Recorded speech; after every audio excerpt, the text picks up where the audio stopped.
So, nandito tayo sa McDonald's. Pasok tayo at kakain tayo. Let's go, guys!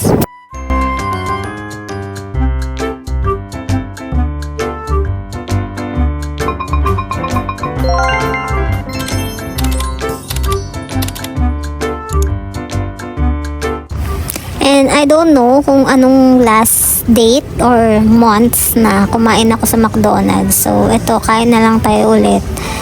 So, ito, magte-take tayo ng order ito sa machine nila. So, let's go, guys. So, nakikita nyo naman kung ano yung in-order ko, diba? Happy Meal. Happy Meal tayo. Let's go. Tara! This is our order. Ay guys, lapit ka dito. Ito lang talaga yung ano ko. Late na ako mag-collect. My God, wala ng mga stocks.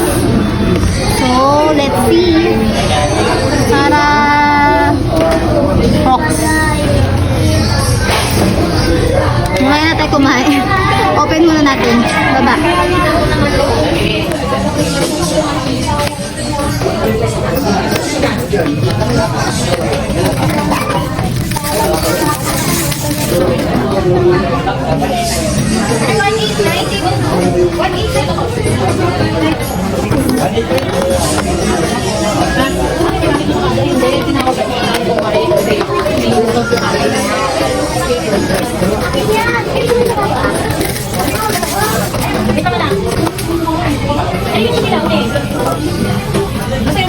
So, yun. Late na nga ako nag-collect. So, meron tayong nabili na dalawang Crocs, which is the number 7 and the number 8.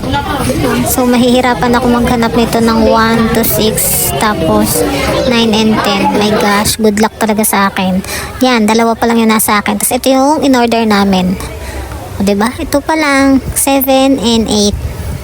Tapos, yan yung in-order namin. So, yun lang. Good luck sa paghahanap sa akin dun sa mga iba nating collectibles items. Congrats sa mga nakabuo na nito. So, ito na lang yung available dito sa McDonald's na kinainan namin. So, 4 na lang talaga sila, guys.